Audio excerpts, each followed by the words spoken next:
Chers téléspectateurs, merci de nous renouveler votre confiance à travers ce programme. La coopération décentralisée est au cœur de l'entretien que je vous invite à suivre d'un moment à l'autre, avec pour invité le professeur Jimmy Yap. Il est le président de l'Observatoire Chine-Afrique dans l'espace francophone. Cet entretien fait suite à un séminaire de formation organisé dans la ville de Kribi à l'intention des chefs d'exécutifs communaux et dont il s'agissait de leur fournir tous les outils qui leur permettront de tirer le meilleur parti de la décentralisation chinoise. L'entretien avec le professeur Jimmy Yap, c'est dans un instant.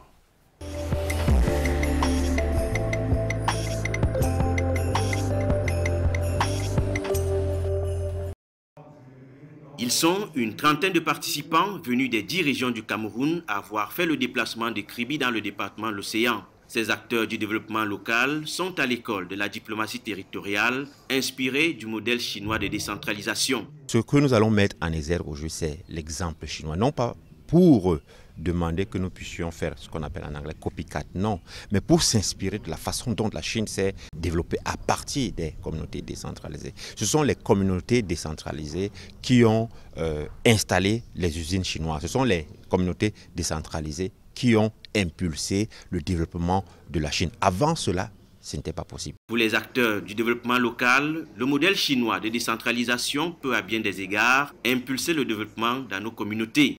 Les collectivités territoriales décentralisées qui sont les démembrements de l'État doivent pouvoir être à la hauteur d'agir, d'être représentées et surtout de pouvoir produire l'effet attendu par la décentralisation qui est le développement local.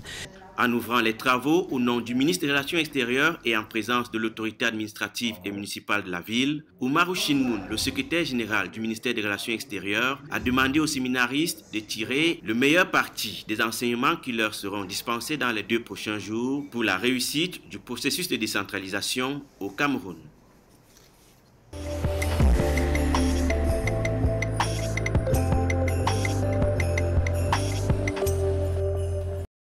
Comme indiqué à l'introduction il y a un instant, le professeur Jimmy Yap est l'invité de Vitrine diplomatique.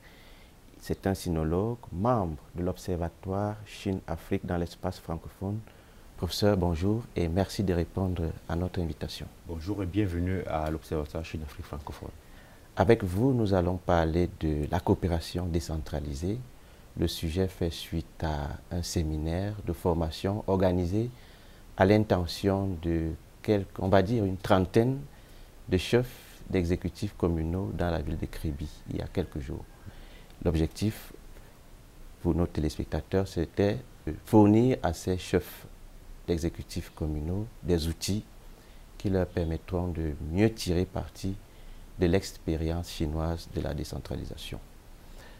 D'entrée de jeu, professeur, est-ce que vous pouvez nous rappeler ce qui a motivé la tenue d'un tel séminaire? Je pense que l'honneur revient d'abord au chef de l'État qui a demandé de chercher des voies alternatives. Je pense que nous avons tous suivi ses multiples discours quand il était à Washington. Nous sommes en train de chercher comment est-ce qu'il faut développer l'Afrique et spécialement le Cameroun. Mais revenons à la question précise. Plusieurs pays africains dealent avec la Chine, y compris le Cameroun. Mais la plupart du temps, qu'est-ce que nous avons comme retour? Il y a un certain nombre de problèmes tels que, par exemple, l'industrialisation, tels que l'incompréhension entre les patrons chinois et puis la population camerounaise, tels que la capacité même des administrations à comprendre que veut du moins le développement chinois en Afrique. Alors je pense que le MINREX, honneur à eux, a voulu renforcer les capacités d'un certain nombre d'administrations ou alors de leaders d'administration, y compris les communautés décentralisées. Nous avons eu un séminaire précédent qui était avec les sectoriels dans les ministères, ceux et celles qui dealent de façon de façon directe avec la Chine, parce que la Chine est le premier partenaire bilatéral du Cameroun. Donc, c'est pour résoudre un certain nombre de problèmes par rapport à la coopération chinoise au Cameroun, pour optimiser les rapports entre la Chine et le Cameroun et en profiter de façon à ce que le Cameroun aussi puisse se développer. C'est dans ce sens que le séminaire a été pensé. Donc je pense que c'est honneur au président de la République et qui a été percuté, dont le message a été percuté par le MINREX. Alors parlons du cadre qui a abrité ce séminaire fortement symbolique. La ville de Kribi abrite en son sein le port autonome de Kribi, qui est l'un des fleurons de la coopération sino-camerounaise. Est-ce que c'est ce qui a également motivé le choix du lieu assez symbolique, assez fort, pour impulser une telle idée? Disons quand même que, soyons modestes, hein, l'OCAF travaille en collaboration avec le MINREX. Donc quand le MINREX prend ses décisions, il ne faut pas consulter. Il ne faut pas nous consulter quand même. Mais je dis, s'il faut comprendre la symbolique de la ville de Kribi, je pense que dans le cadre de la coopération Chine-Afrique, oui, Kribi est un symbole fort. Deux choses, pas seulement le port de Kribi, parce que la plupart du temps, on a l'impression qu'il n'y a que le port de Kribi qui est un fleuron de la coopération chinoise à Kribi. Non, pas du tout. Il y a l'autoroute Lolabé. On a une autoroute au Cameroun, mais les gens, la population camerounaise n'est même pas au courant qu'il y a une autoroute qui a été élaborée par la Chine dans le cadre de l'initiative La Ceinture et la Route. Il y a le port de Kribi, mais il y a aussi le péage. On a le premier péage automatique au Cameroun grâce à la Chine. Donc, oui, c'est tout un symbole, mais c'est un symbole qui est aussi ignoré ou alors plus ou moins mal connu par la population camerounaise, parce qu'on ne parle que du port de Kribi, mais il faut parler aussi de l'autoroute Lolabé, qui est la première autoroute au Cameroun et qui a été un investissement de plus de 400 milliards. On est dans 436 millions de dollars en CFA. C'est plusieurs milliers de francs CFA. Donc, retenons que oui, c'est symbolique, mais un symbole fort parce qu'il marque une coopération qui est en voie de développement, parce que le port autonome de Kribi, qui est le plus grand port en eau profonde en Afrique centrale, est un investissement de plus d'1 milliard de dollars. Donc il faut comprendre que le gouvernement camerounais prend au sérieux la coopération Chine-Cameroun et honneur aussi aux très grandes entreprises chinoises là, qui investissent au Cameroun, telles que China Harbour Engineering Company. Et c'est eux qui ont construit et le port de Kribi et qui construit, parce que le port de Kribi a plusieurs phases, la première phase, la seconde phase et la troisième phase. Je pense que, si je ne me trompe pas, on est dans le cadre de la réalisation de la seconde phase qui va s'achever cette année 2023, si mes souvenirs sont bons. Donc, oui, c'est un symbole important. Oui, ça marque du moins la vive allure de la coopération de Chine-Cameroun et surtout dans le sens du développement. Parce que n'oublions pas qu'une coopération, c'est le développement des populations, le fait que la ville de Kribi va devenir, ou alors est déjà plus ou moins, l'une des plus grandes villes du Cameroun. Donc je pense que oui, c'est un symbole assez fort et je pense que c'est l'un des meilleurs symboles de la coopération chine-africaine. Ouais. Alors, pour entrer dans le vif du sujet, professeur, vous êtes naturellement sinologue. Dites-nous donc en quoi est-ce qu'on peut être fier de prendre la Chine comme modèle de décentralisation et transposer, on va dire, son expérience aux côtés du Cameroun. Oui. Il faut comprendre que l'histoire de la Chine est millénaire. Ne rentrons pas là-dedans par rapport au temps que nous est imparti, et que la Chine a été pauvre de sa création, disons, en tant que pays unifié, moins 221 jusqu'au 19e siècle. Hein. La Chine a été pauvre jusqu'au moment où le Parti communiste chinois, Mao Zedong, prend le pouvoir en 1949. La Chine a été pauvre. La Chine a continué à être pauvre de 1949, quand le Parti communiste prend le pouvoir, à la fin des années 70. La Chine a continué à être pauvre. La Chine a commencé à se développer quand elle a compris qu'il y a deux choses qui doivent être faites ils doivent décentraliser les territoires. Pardon, elle doit décentraliser les territoires et elle doit décentraliser son système fiscal. Parce que dans la décentralisation, il faut comprendre qu'il y a deux, en anglais on dit components. Il y a deux composantes. Il y a le territoire, donc transférer le pouvoir aux communautés locales, mais il y a aussi le système fiscal qui renforce c'est-à-dire cette compétence de la communauté territoriale décentralisée avec le pouvoir central. Ces deux choses ont commencé à être faites dans les années 80. Et c'est à ce moment que la Chine a eu son ascension fulgurante. On a décentralisé un certain nombre de territoires, on a transféré le pouvoir central, un certain nombre de pouvoirs du pouvoir central au pouvoir, du moins aux communautés locales. On a décentralisé la fiscalité parce que qu'est-ce que c'est que la fiscalité?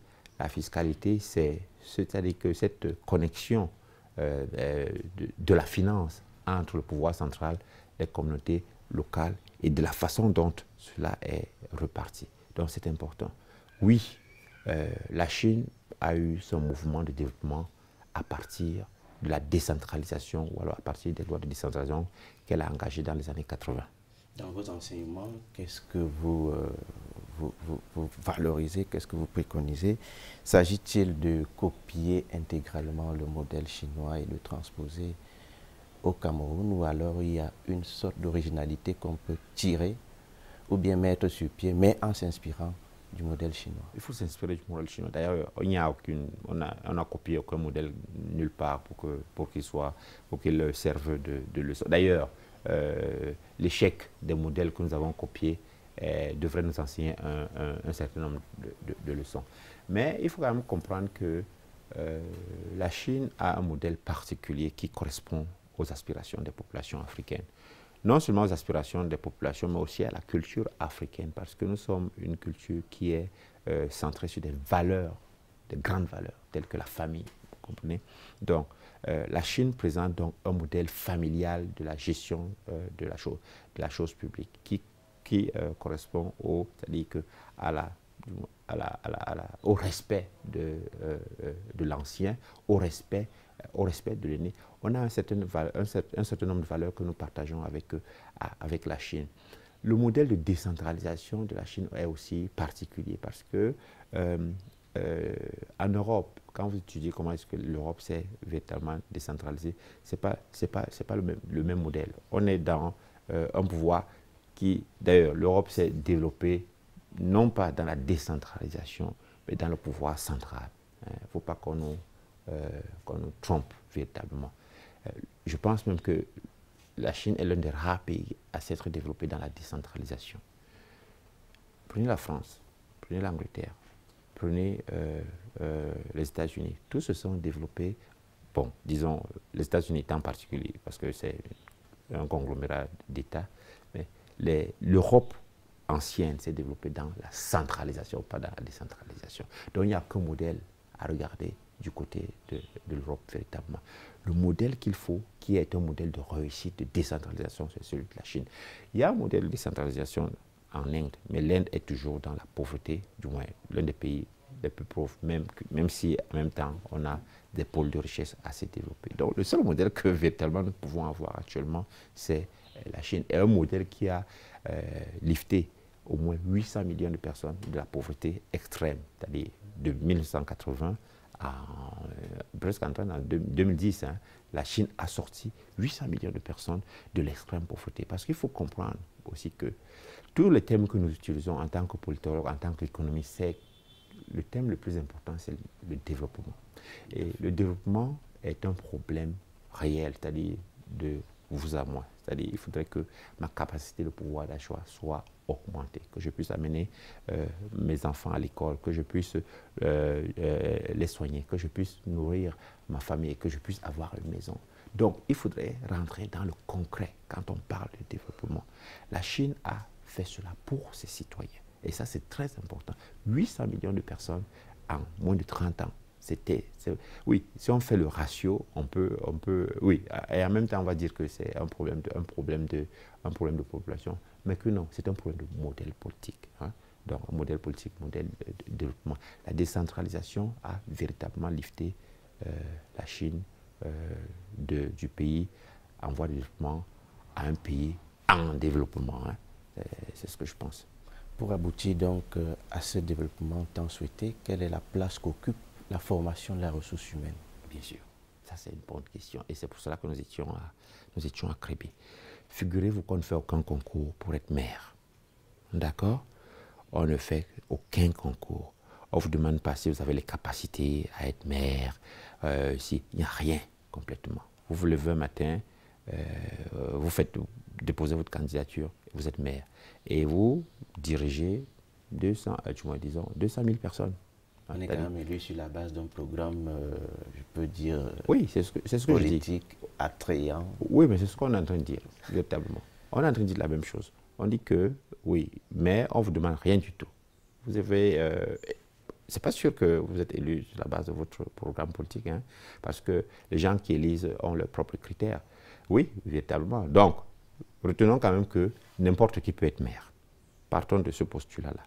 Et que la plupart du temps, et ça c'est une réalité dans notre pays, les mairies ont été transformées en réseau familial. Donc, qui ignorent la plupart du temps la compétence. Mais pour diriger quand même, même si c'est 2000 âmes, il y a quand même un minimum de compétences. Pour vous raconter une anecdote, j'ai eu la confidence d'un maire, que je ne citerai pas, qui dit, quand il arrive dans sa mairie, les dernières élections, sur 27 personnels, il a 19 personnes qui sont de la même famille, dont 3 sont les femmes d'un chef. Vous comprenez? Et que sur ces 19 personnes, il n'y a personne qui est compétent sur quoi que ce soit, véritablement. Alors, on a ce problème qu'il faut résoudre. Donc, le renforcement de capacité et la gestion de la ressource humaine. Vous comprenez donc maintenant que le développement du Cameroun n'est pas un problème de parti politique, parce que dans tous les cas, le pouvoir central a décentralisé un certain nombre d'éléments qui permettent à ce que les locaux prennent la relève. Mais si le pouvoir local est immobilisé par le clan familial, qu'est-ce qu'il faut faire? Il faut renforcer les capacités. Moi, je n'ai pas un problème avec la famille. Je n'ai pas un problème toute une mairie soit gérée par une famille. Moi, je n'ai pas ce problème. Mais je dis à ces mairies qui sont gérées familialement de dire que renforcez vos capacités. Formez votre personnel. Parce que dans tous les cas, ce n'est pas moi qui vous ai amené à être maire ou bien... donc vraiment, ce n'est pas moi ça mon débat. Mon débat, c'est que... ou alors mon problème ici, c'est de vous dire qu'il faut former votre personnel à maximiser et à optimiser la coopération Chine-Cameroun parce que normalement, il n'y a, pour ma part, en tant que chercheur de longue date sur la coopération sino-camerounaise, il n'y a que la Chine qui offre des possibilités de développement dans presque tous les secteurs. Donc, la formation du personnel est une condition, comme disent les Latins, sine qua non, pour la réussite de développement du programme du maire. Tout à fait. Alors, professeur, les défis de développement et de création de richesses varient d'une commune à une autre. Est-ce que dans les différents séminaires de formation, vous tenez compte de ces disparités-là? Non. C'est-à-dire que les réalités de l'extrême nord ne sont pas forcément les mêmes. Vous comprenez qu'en 3 jours, on ne peut pas tenir compte de tout cela. Nous leur donnons le générique, nous leur donnons le général. Mais c'est aux maires qui ont été sur place de se rapprocher maintenant de nous, véritablement, pour que nous étudions la capacité de cette mairie à se développer. Ce que nous donnons en un séminaire de 3 jours, ce sont les bases véritables. Comment est-ce qu'il faut optimiser votre partenariat avec la Chine? Comment est-ce que votre mairie peut s'entendre ou alors chercher un partenaire en Chine? Ou alors comment est-ce que vous pouvez, you can land, en anglais, you can land a company, an industrial company in your local government. Comment est-ce que vous pouvez faire en sorte qu'une compagnie industrielle vienne à votre... Donc c'est le générique. Maintenant, il est important que les maires fasse ce qu'on appelle le follow-up. Il faut suivre ce que nous avons dit. Parce que la plupart du temps, les gens viennent, oui, parce que le MINREX dépense beaucoup d'argent, dans le gouvernement dépense dans ce genre de séminaire, et viennent tout frais payer. Mais ce n'est pas au ministère des Relations extérieures de continuer à vous dire qu'il faut vous rapprocher du moins des spécialistes pour maintenant rentrer dans les spécificités de chaque mairie. C'est ce que j'allais demander justement. Après la formation de la ressource humaine, qu'est-ce qui suit? Il suit qu'il faudrait que chaque mairie essaye d'amener une compagnie industrielle dans sa mairie, véritablement. Vous pensez qu'on va... Et ça passe par quoi déjà? Mais vous pensez qu'on va résoudre le problème du chômage comment? Le président de la République a déjà donné les lignes directives. Il faut industrialiser le Cameroun. Qui industrialise le Cameroun? Je ne pense pas que ce sont les ministères qui industrialisent. Ce sont les communautés territoriales décentralisées qui industrialisent le Cameroun. Mais quand elles n'ont pas la capacité, d'ailleurs la compréhension, à elles de chercher les à elles de chercher, parce que nous sommes encore dans le niveau de centimes additionnels que le FEICOM va leur attribuer. Je pense qu'il est important de dire aux maires que le Cameroun, ou alors la loi de la décentralisation vous a donné le pouvoir d'industrialiser le Cameroun. Mais pour industrialiser le Cameroun, il faut comprendre et il faut connaître. Renforcer vos capacités et rapprochez-vous des experts. C'est pour ça que les gens vont... on a des think tanks comme l'OCAF, c'est-à-dire l'Observatoire Chine-Afrique francophone. C'est pour vous donner les outils véritablement de faire en sorte qu'une usine qui est de l'autre côté, en Chine, vienne s'installer dans une mairie, je dis n'importe, peut-être à Ngolmendoura, par exemple. Ça, c'est possible. C'est une bonne chose, d'ailleurs, que vous preniez le cas d'Ngolmendoura. Dans combien de temps, alors, professeur, peut-on s'attendre à l'observation des premiers fruits de ce séminaire? Mais tout dépend des maires.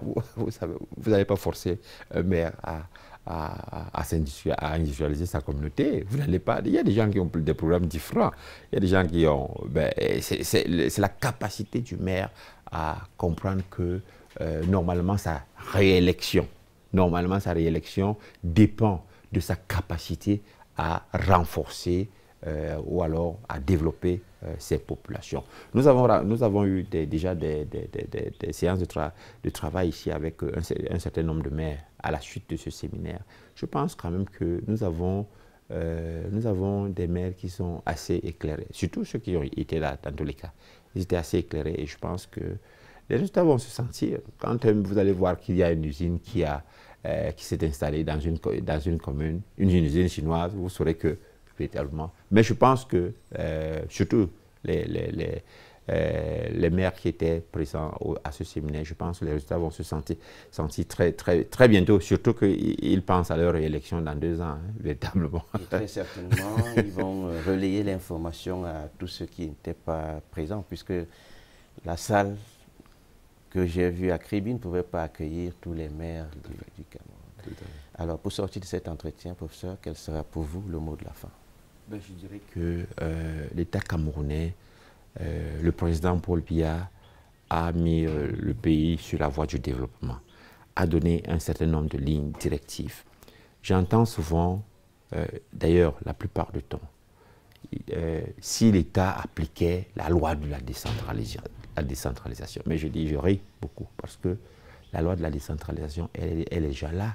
C'est à vous, en tant que maire, de créer. Qui vous empêche de venir, d'amener une grande compagnie je sais pas, de carrière chez vous? Qui vous en empêche? Qui vous en empêche? Pourquoi est-ce qu'il faut toujours compter sur les centimes additionnels du FEICOM?